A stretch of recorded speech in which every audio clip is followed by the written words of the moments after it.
우리가 로마서라는 책을 살펴보고 있습니다. 로마서는 크게 두 부분으로 구성되어져 있습니다. 전편이 있는데요. 전편은 1장에서부터 11장까지가 전편이 됩니다. 이 전편에는 교리가 들어 있습니다. 특별히 어떤 교리가 들어있느냐? 우리의 기독교의 기본적인 교리, 즉 십자가의 도와 복음이 여기에 들어 있습니다. 그래서 이거 굉장히 중요한 부분이라는 건 뭐 아실 겁니다. 그런데 이 원리라는 것, 또 교리라는 것, 이런 것들이 어렵죠. 어려운 게 사실입니다. 왜냐하면은 이런 것들이 다 이해를 기반으로 가지고 있는데 뭐를 이해해야 되냐면은 십자가를 이해해야 되는 거예요. 근데 십자가라는 것은 아들을 죄인에게 내주는 거잖아요. 이게 어떻게 이해가 되는 부분이겠어요. 우리의 상식을 넘어가는 거기 때문에 이 상식을 넘어가는 걸 이해해야 되는 과정이 사실 굉장히 만만치 않습니다. 굉장히 어렵고 지리한 작업들을 진행을 해야 됩니다. 그래서 얼마나 우리가 이 부분을 다뤘냐면 놀랄 준비하시고 118주를 했습니다. 좀 이렇게 놀라는 표정이라도 해주시면 좋겠습니다.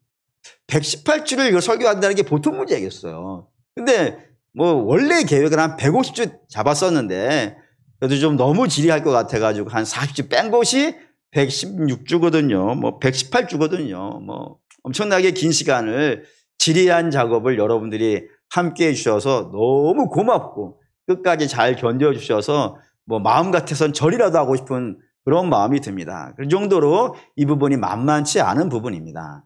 그리고 이제부터 로마서 후편이 시작되어지는데 후편은 12장에서부터 16장까지 등장하는 것으로 실천편입니다. 곧 십자가의 구원을 받은 사람은 이제부터 이렇게 산다라는 내용을 가지고 있습니다. 그런데 여러분, 이게 더 어려운 거예요, 이게. 이해를 하는 것도 어렵지만 이걸 갖고 사는 건요, 더 어려워요. 이게 얼마나 어려운지 한번 볼까요? 요한계시록 10장 9절입니다. 읽죠. 내가 이게 나아가 작은 두루마리를 달라 한즉 천사가 이르되 갖다 먹으리라 내 배에는 쓰나 내 입에는 꿀같이 달리라 하거늘 했습니다. 두루마리 당연히 성경입니다. 성경이 입으로 먹을 때는요, 그러니까 처음에 읽을 때는요, 이해할 때는요 쉽다는 거예요. 오히려. 왜냐하면은 이해라고 하는 것, 공부라고 하는 것은 뭐만 있으면 돼요, 여러분. 머리만 있으면 되는 것 아니겠어요. 이해만 하니까. 그러니까 이 공부하고 이해하는 거는 사실 피 흘림이라는 건 없어요. 땀 흘리는 것은 없어요. 그냥 앉아서 들으시고 읽으시고 이해하시면 되는 거예요. 그래서 이것이 쉽다 그러는 겁니다. 근데 반면에 이걸 갖고 사는 것, 배에는요, 쓰다 이겁니다. 왜 입에는 단데 배에 가서는 쓸까요? 배는 소화하는 곳이잖아요. 그러니까 하나님 말씀을 읽었어요. 읽은 걸 갖고 살아가는 건 피 흘림이 필요해요. 피 흘리고 땀 흘림이 없으면은 하나님 말씀 갖고 살 수가 없어요. 그렇기 때문에 원리를 이해하는 것도 사실 어렵지만 그 이해한 걸 갖고 이 땅을 믿음으로 살아낸다는 것은 여간 어려운 것이 아닙니다. 이제부터 그 이야기를 해야 돼요. 그 어려운 이야기들을 좀 해야 됩니다. 그러니 더 마음을 단단히 잡으시고 들으셔야 될 것 같습니다. 로마서 12장 1절 보시죠. 읽겠습니다. 그러므로 형제들아 내가 하나님의 모든 자비하심으로 너희를 권하노니 너희 몸을 하나님이 기뻐하시는 거룩한 산제물로 드리라. 이는 너희가 드릴 영적 예배니라 했습니다. 먼저 보셔야 되는 단어는 그러므로라고 하는 결론을 부르는 접속사라고 부르는 단어입니다. 이 접속사가 굉장히 중요합니다. 얼마나 중요하냐면은 성경에 이 그러므로라고 하는 단어가 몇 번이 나오냐면 총 117번 등장합니다.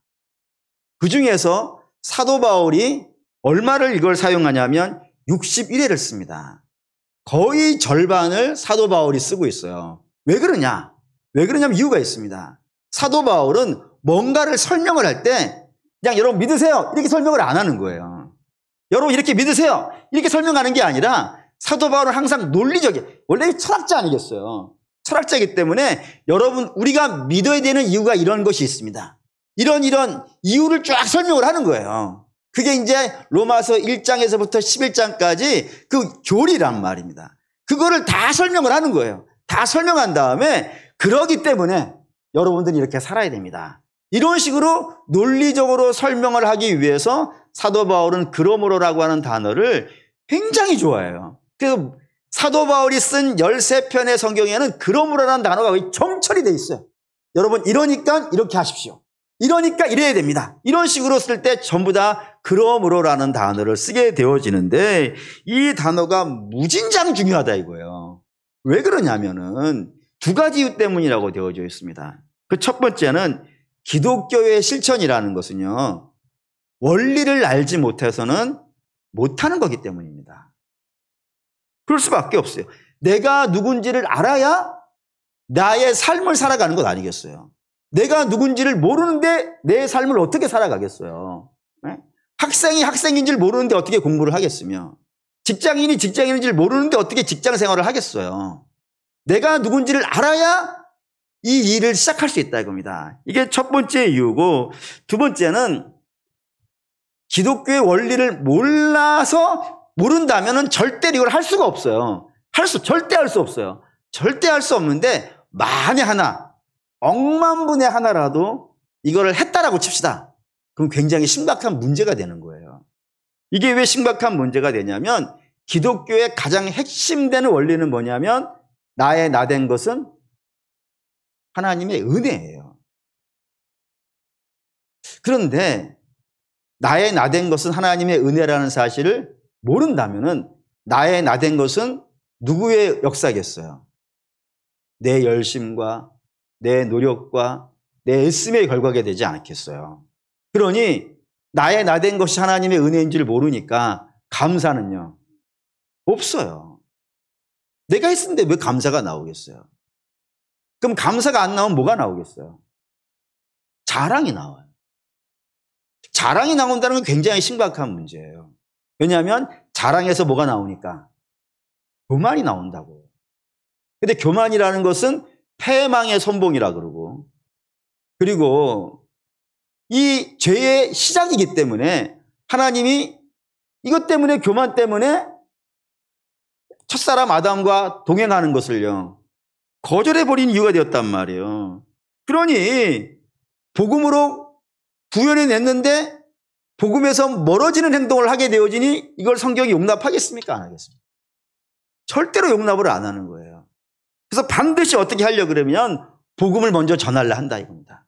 여러분들이 복음, 이게 복음입니다. 우리 주님께서 우리를 위해 이런 걸 하셨습니다.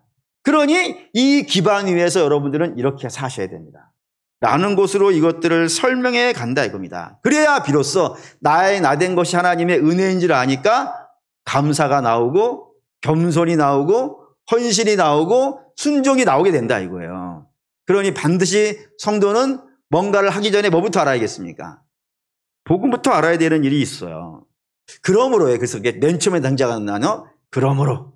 여러분들이 이제 복음을 들었지 않습니까? 그러니 그러므로 이제 이렇게 하십시오라고 등장한다 이겁니다. 두 번째 여러분들이 알아야 되는 것이 하나님의 모든 자비하심으로 너희를 권하노니라고 하는 이 부분을 아셔야 됩니다. 그중에 첫 번째로 먼저 권하노니라고 하는 단어를 이해하셔야 되는데, 이 권하노니라고 하는 단어는 헬라어로 파라칼로라고 하는 그런 단어입니다. 우리식으로 설명을 한다면 이런 뜻이에요. 강하게 권한다. 또는 권위를 가지고 명령한다 라는 뜻이에요. 쉽게 얘기합시다. 이거 해. 안 하면 안 돼. 안 하면 혼나. 이런 식의 명령이 파라칼로라고 하는 단어라 이겁니다. 왜 하나님께서 세게 이렇게 얘기하는 걸까요? 이거 이렇게 해야 돼요, 여러분. 여러분 이거 안 하면 안 돼. 반드시 해야 돼. 라고 이렇게 선포하는 이유가 있어요. 그 이유는 뭐냐면은 지금부터 나오는 이야기들이 사실은 굉장히 어려운 이야기이기 때문에 그렇습니다.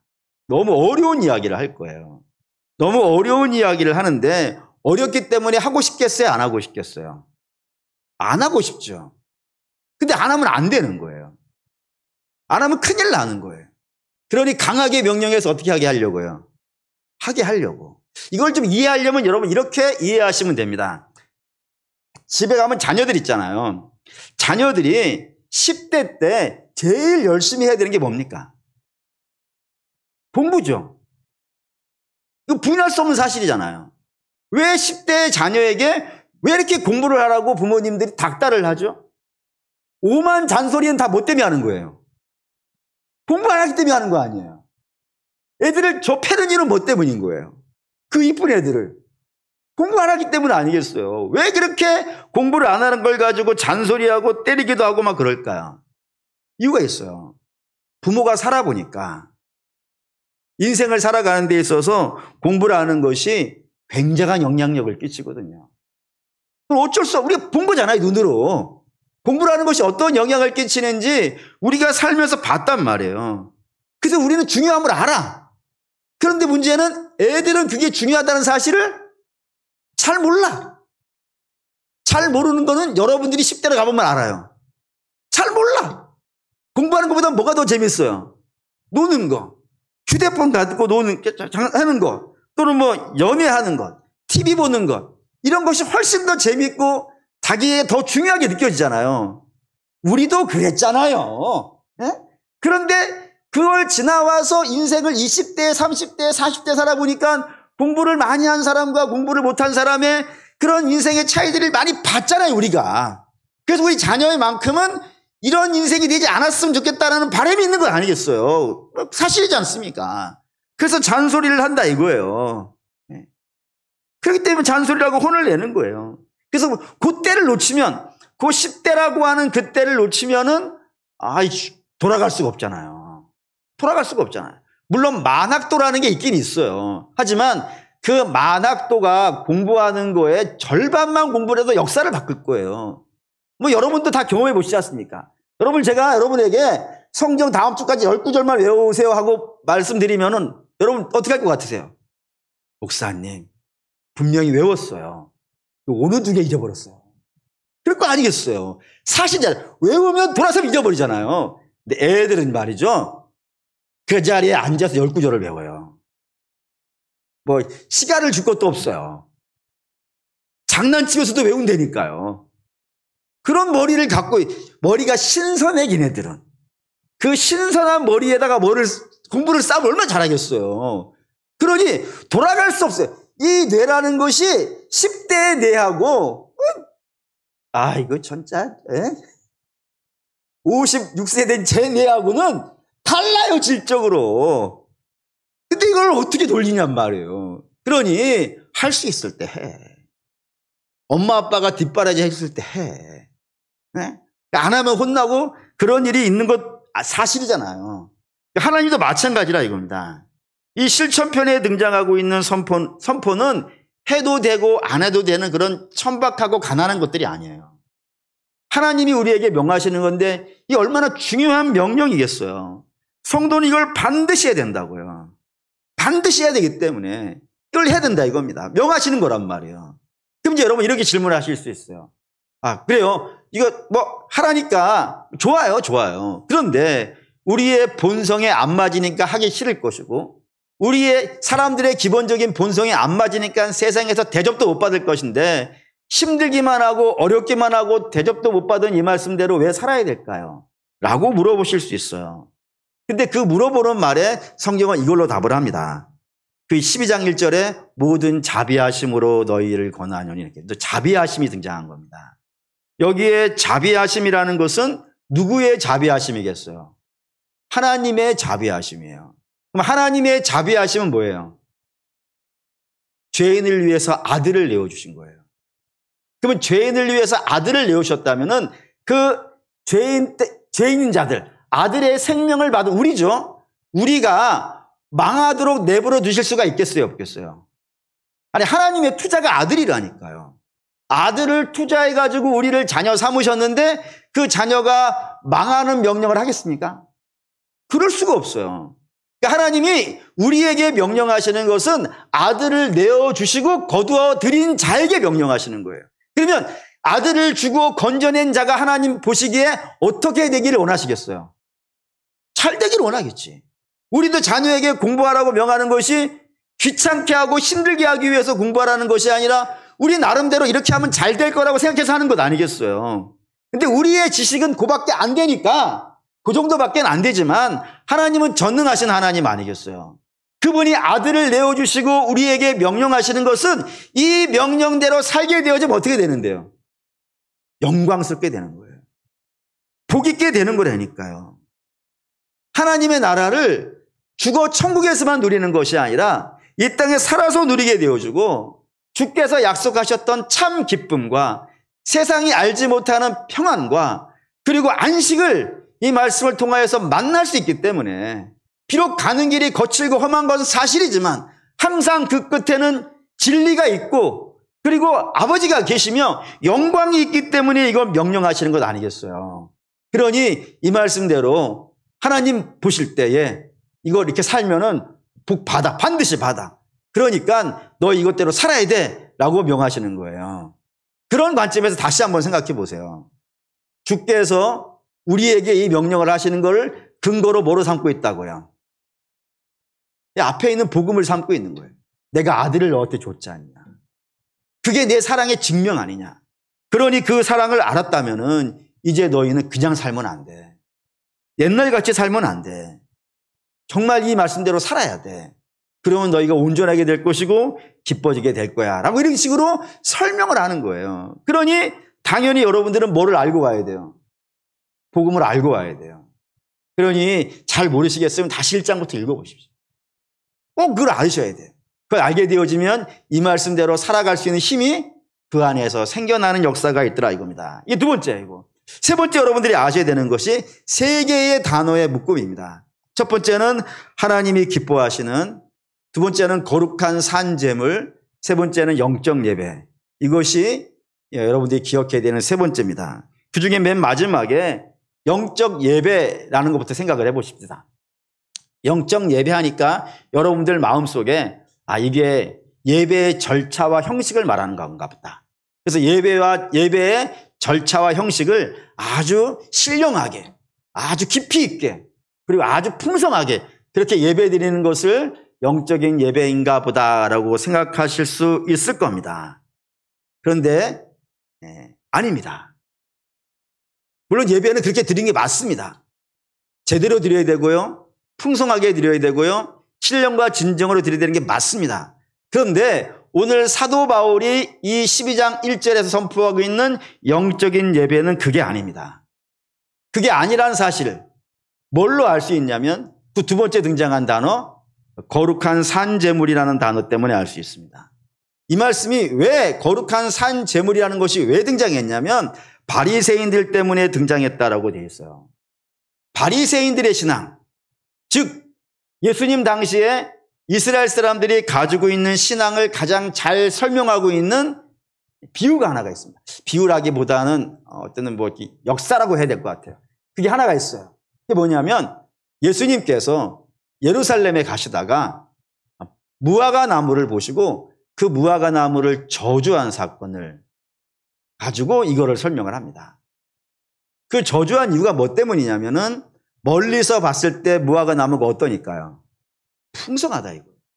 너무 풍성하다고요. 근데 가까이서 봤더니 그 풍성한 나무에 뭐가 없더라? 열매가 없더라 이거. 이게 당시에 바리새인과 이스라엘의 신앙이라고 되어 있는 거예요. 왜 그러냐? 우리에게 알려진 바에 의하면 이렇습니다. 예수님 당시에 예루살렘에서 제사가 얼마나 많이 드려졌냐면은 질문을 하시죠. 예수님 당시에 예루살렘에서 얼마나 많은 예배가 드려졌을까요? 네. 지금 답을 알려드렸었는데 전에 많이, 엄청 많이 드렸다고 되어 있어요. 얼마나 많이 드렸냐면은 예루살렘에 딱 도착하는 순간부터 피비린내가 진동할 만큼 나왔다 했어요. 그리고 고기 타는 냄새가 지독해가지고 완전히 고깃집 안에 이렇게 고기 숯불구이 하다 보면 이렇게 막 연기 올라오잖아요. 그 냄새를 맡는 게 그냥 매일같이 삶이었다 할 정도로 그 정도로 많은 예배 절차가 드려졌다라고 되어 있습니다. 그런데 예수님 보시기에 그렇게 절차와 형식과 내용들은 풍성하게 있는데 그들에게 신앙의 열매는요, 없는 거예요.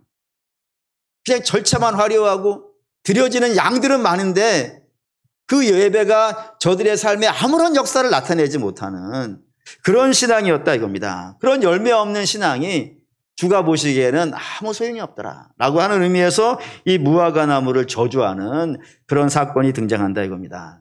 그 때문에 신앙이라고 하는 것은 이 절차와 형식과 내용 다 중요합니다. 안 중요한 게 아닙니다. 다 중요합니다. 근데 온전한 예배가 드려졌다 그러면 반드시 뭐가 나와야 되는 거예요? 변화가 있어야 된다. 변화가. 그 변화를 상징하는 단어가 뭐냐면 거룩한 산제물이라 이겁니다. 여기에서 여러분들이 주목하셔야 되는 것이 산이라고 하는 단어입니다. 이 산이라는 것은 리빙입니다. 살아있는 제물이 되어야 된다 이거예요. 그 살아있는 제물이라는 건 뭔 얘기를 하려고 살아있는 제물 이야기했는지 아시겠죠? 당연히 뭐 반대말 때문에 그래요. 반대말은 뭐겠어요? 죽은 제물이 있다 이거예요. 죽은 제물이 뭐죠, 여러분? 절대로 어렵지 않아요. 제가 드리는 질문 하나도 어렵지 않아요. 죽은 제물이 어디 있어요? 성전에 번제단 위에 올려져 있는 제물들은요, 죽은 제물이에요. 그 말인즉슨 쟤는 죽은 제물이기 때문에 저기밖에 없어. 저기밖에 돌아다니지 못해. 저기 그냥 올려져 있는 제물이에요. 우리 식으로 얘기합시다. 우리의 신앙이 교회에서만 신앙이에요. 교회에서는 목사이고, 교회에서는 장로이고, 교회에서는 뭐 안수집사이고, 교회에서는 권사이고 집사예요. 그래서 신령하고 멋있어. 그런데 집회를 가면요, 직장을 가면요, 학교를 가면요, 친구를 만나면요, 거기에서도 신자야 될 것 아니겠어요? 왜냐하면 이 제물은 어떤 제물이니까? 돌아다니고 있다니까요. 한 군데 머물러 있는 제물이 아니라 돌아다니고 있어요. 그것도 거룩이라고 하는 건, 거룩이라는 단어는 구별이에요. 그러니까 어디를 가든지 구별이 되어 있는 거야. 집에 가면 우리 아버지는 예수 믿는 아버지, 우리 어머니는 예수 믿는 어머니. 직장에서도 그렇고, 그리고 사회 나가서도 그렇고, 저 사람은 참 우리랑 달라. 거룩하네. 그 사람들은 거룩하다는 단어를 몰라가지고 할 수 있는 말이 저 사람은 우리랑 좀 다르네. 말하는 것도 다르고 행동하는 것도 다르고 뭔가 우리랑 좀 달라. 그런 이야기들이 예수 믿는 사람들에게는 일상이어야 되는 겁니다. 그게 거룩한 산 제물의 모습인 거예요. 막 돌아다니는 제물이 되어져야 되는데, 이 시대의 신앙이 과연 돌아다니는 제물인가? 아니면 번제단 위에 있는 제물인가? 번제단 위에 있는 신앙인가? 아니면 삶의 모든 곳에서 나타나는 신앙인가? 여러분, 우리가 이거 주목해 보시고 생각해 보셔야 되는 부분이 되어진다 이겁니다. 그럼 이제 우리는 이제 결론을 내려야겠죠.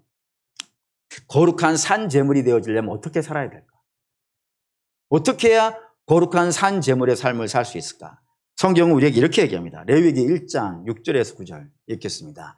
그는 또 그 번제물의 가죽을 벗기고 각을 뜰 것이요, 제사장 아론의 제사장들은 제단 위에 불을 붙이고 불 위에 나무를 벌려놓고 아론의 자손 제사장들은 그 뜬 각과 머리와 기름을 제단 위에 그 불 위에 있는 나무 위에 벌려놓을 것이며 그 내장과 정강이를 물로 씻을 것이요, 제사장은 그 전부를 제단 위에 불살라 번제를 드릴지니 이는 화제라 여호와께 향기로운 냄새니라 했습니다. 이게 레위기인데, 레위기라는 책을 성도들이 되게 어려워하고 되게 힘들어하는 책 중에 하나예요. 그래서 레위기만 없으면 참 읽기 쉽겠다라고 말할 정도로 굉장히 어려운다고 생각하시는데, 이 레위기는 굉장히 중요한 책입니다. 하나님을 만나는 책이에요. 근데 이거를 악한 사단이 어렵게 이해하도록 만들어버린 결과 레위기는 구약에 나오는 제사인데 나하고 무슨 상관인가 이렇게 치부해버리고 넘어가버리는 예가 발생되어졌는데, 여러분 절대로 그렇게 넘어가면 안 됩니다. 어쨌든 오늘 관점에서 본다면 이게 이제 화제라고 하는 제사의 방법인데, 이 화제에서 여러분들이 주목하셔야 될 건 제물의 모습이에요. 이 제물의 모습. 우리 지금 어떤 얘기하고 있다고요? 거룩한 산 제물 이야기하는 거예요.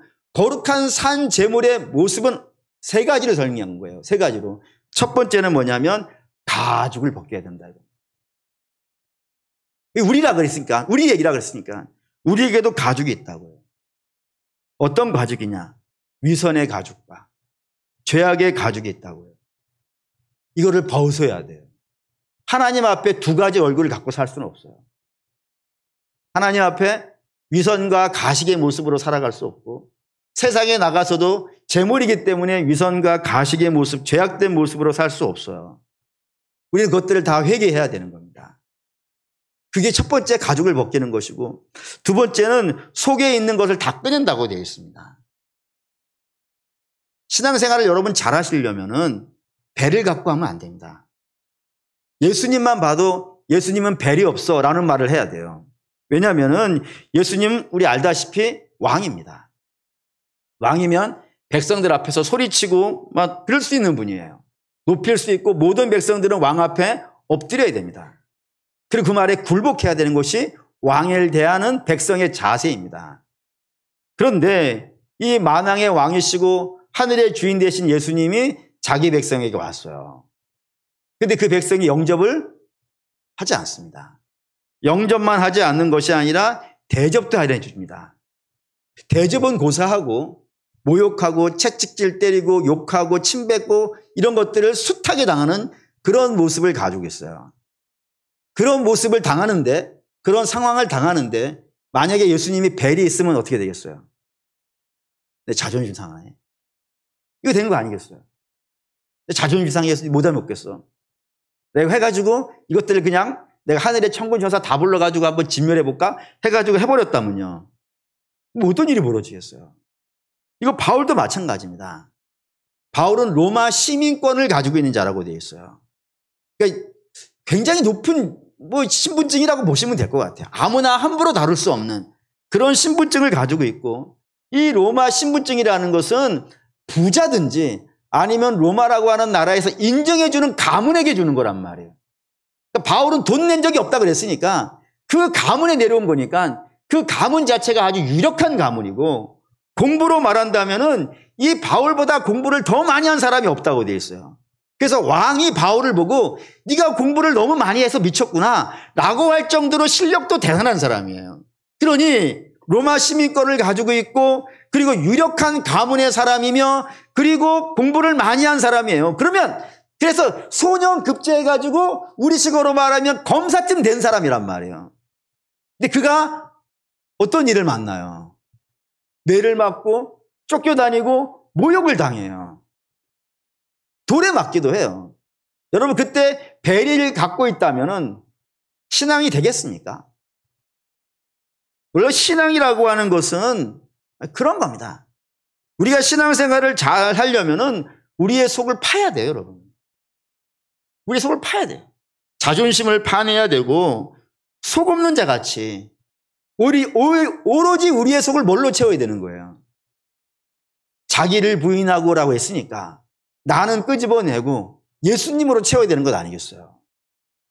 그래서 나는 점점점 작아지고 예수님은 내 안에서 점점점 커지고. 세례 요한이 그러죠. 나는 망해야 되고 주는 흥해야 된다고. 우리 안에서 그런 거예요. 우리 안에서 나라는 사람은 시간이 지나고 신앙이 깊어지면 깊어질수록 점점점 낮아져야 되는 것이고, 내 안에서 주님은 점점점 세력을 가져야 되는 것 아니겠어요? 그렇게 되어지는 것이 신앙이어야 되는데, 그렇지 않고 속이 막 너무 많아가지고 자존심 상해하고 분노하고 이렇게 하면은 신앙생활 하기가 참 어려워집니다. 세 번째는 물로 씻어야 된다고 되어 있어요. 물로 씻는다는 건 성도들의 깨끗한 삶을 말합니다. 그러니까 성도라고 하는 사람은 법과 상식과 도덕과 윤리로 다뤄지지 않는 사람들입니다. 왜? 우리는 보다 더 높은 차원의 법을 갖고 있거든요. 더 높은 차원이 뭐겠어요? 하나님의 말씀의 법이에요. 하나님의 말씀의 법이 더 높은 차원의 법이에요. 그러니 우리는 거기에 맞춰야 되는 사람이니까, 그걸 맞추다 보면 이 땅의 법이나 윤리나 상식이나 이런 것들은요 안 맞을 수가 없어요. 높은 차원을 맞추고 있으니까 당연히 맞게 되어져 있다 이겁니다. 그런 것들로 우리의 삶이 채워져서 성도라고 하는 사람들은 참 멋있어야 됩니다. 참 멋있는 사람.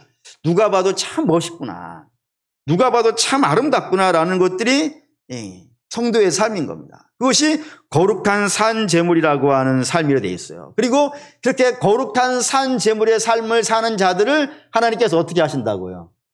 기뻐하신다 라고 이야기 되어져 있는 것이 오늘 이 본문이라 이겁니다. 그리고 사랑하는 믿음의 성도 여러분, 저와 여러분들은 예수의 핏값으로 사신 백성인 줄 믿습니다. 그러면 우리는 하나님의 것이겠죠. 하나님의 것입니다. 하나님의 소이고 하나님의 백성이고 하나님이 기르시는 양이 된 거예요. 그렇다 그러면은 우리의 모든 것들은 하나님의 영광이 되어야 되지 않겠습니까? 우리가 살아가는 모든 것들이 하나님의 영광이 되어줘야 돼요. 그러려면은 반드시 사랑하는 여러분, 하나님의 복음을 잘 이해하시고 그 복음에 은혜를 입어서 충만해지시고 놀라우시기 바랍니다. 그래서 그럴 때에 이 하나님 말씀에 따라서 이 땅을 살아갈 수 있는 역사가 있습니다. 그러니 당연히 이제 결론을 내려야겠죠. 질문으로 결론을 하겠습니다. 여러분은 복음으로 충만하십니까? 구원의 감격이 여러분의 가슴을 채우고 있습니까? 그렇지 않다면 다시 복음을 붙잡으십시오. 다시 로마서 1장으로 가는 겁니다. 1장으로 가서 다시 묵상하시고 다시 붙잡고 한 말씀 한 말씀 붙잡고 기도하시면서 읽으시고 주의 은혜를 충만하게 받으십시오. 그리고 주의 은혜가 여러분 안에 충만해지기를 소망합니다. 그렇게 되어졌을 때 저와 여러분들은 오늘 이 말씀을 갖고 살 수 있습니다. 그리고 이 말씀을 살아가는 것이 성도에게는 본인에게도 영광일 것이고 이 땅에는 저는 그렇게 생각하고 있어요. 예수 믿는 사람의 애국은 그렇게 데모크라시 하는 게 아닙니다. 예수 믿는 사람들의 애국은 예수를 잘 믿는 겁니다. 제대로 믿는 겁니다. 그러면은 세상이 바뀝니다. 구호로 바뀌지 않습니다. 세상은. 목사님 나 하나가 그렇게 된다고 되겠습니까? 예, 예수님 처음에 예수님 혼자 시작한 일입니다. 이 역사는 예수님 혼자 시작한 일입니다. 분명히 하나님은 예수 잘 믿는 한 사람을 통하여서 이루 말할 수 없이 크신 역사를 나타낼 것이니까 염려하지 마시고 걱정하지 마시고 나부터 예수를 잘 믿으시는 역사에 있으시기를 주의 이름으로 축원합니다.